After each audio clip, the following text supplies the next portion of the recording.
I had a fair amount of experience traveling in Latin America, Central America, and seeing what life looked like in those countries. And what's been clear since we've been here is that Cuba has managed to focus its resource use, that not just natural resources, but whatever resources they have as a country, to education and health care. And that shows in these human development indices. And they've made choices to make sure that everybody has access to this. Because even in Costa Rica, you will go and you'll see the very poor living on sort of a bare minimum of existence. I had a fair amount of experience traveling in Latin America, Central America, and seeing what life looked like in those countries. And so I was just very curious to see what Cuba was going to look like. Actually, I was prepared to be disappointed in some ways just because I had such high expectations. And I've been very pleasantly surprised. And there's probably a couple things that stand out that I can compare to a lot of other countries I've been to in Latin America. Well, for one thing, the country's unbelievably clean, and everything is orderly, and the towns are fixed up well. Everything looks like it's at a level of income that's much higher than the statistics would say the income level of Cuba is.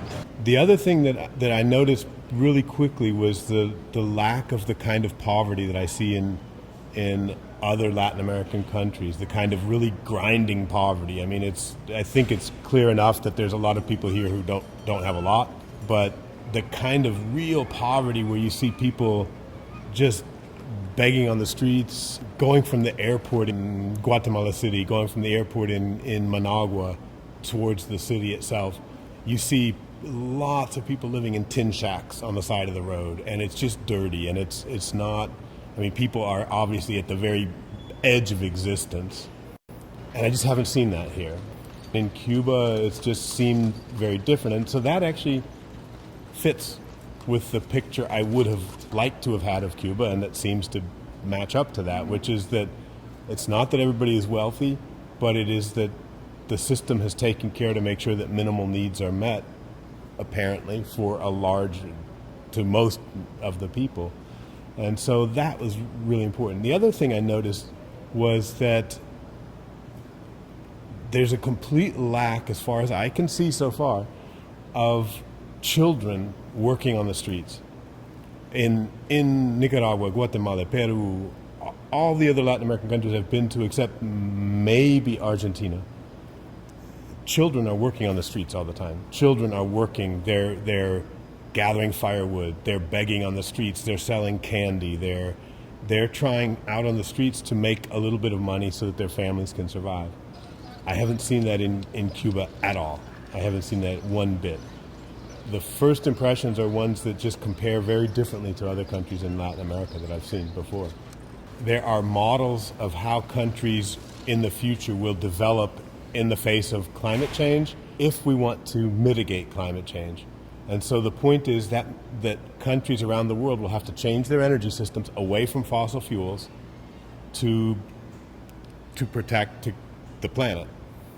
The history of all development has been that countries need fossil fuels to develop. There's no countries that have ever done so without fossil fuels.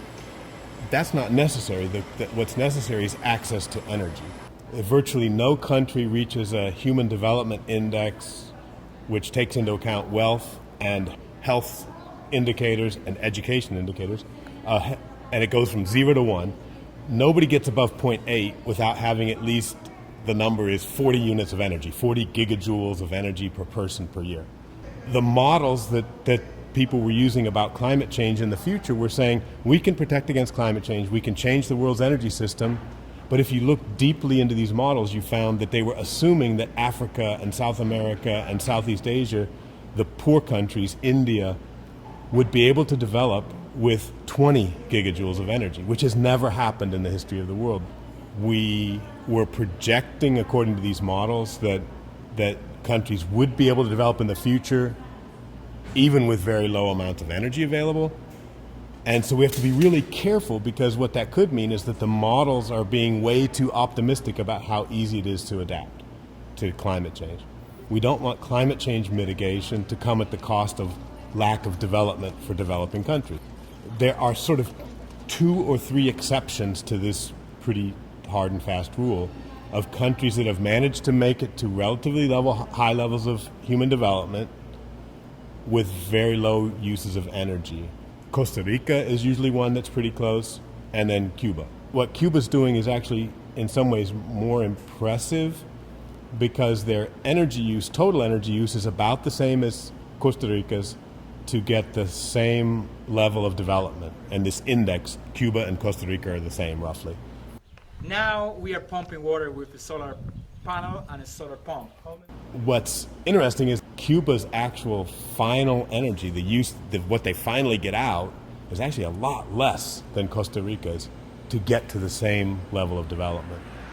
What they perhaps could be able to do here is to switch to more renewable energies, but they wouldn't need as much as Costa Rica would to maintain the same level of development and then to improve from there. I think what's been clear since we've been here is that Cuba has managed to focus its resource use, that not just natural resources, but whatever resources they have as a country, to education and health care, and that shows in these human development indices.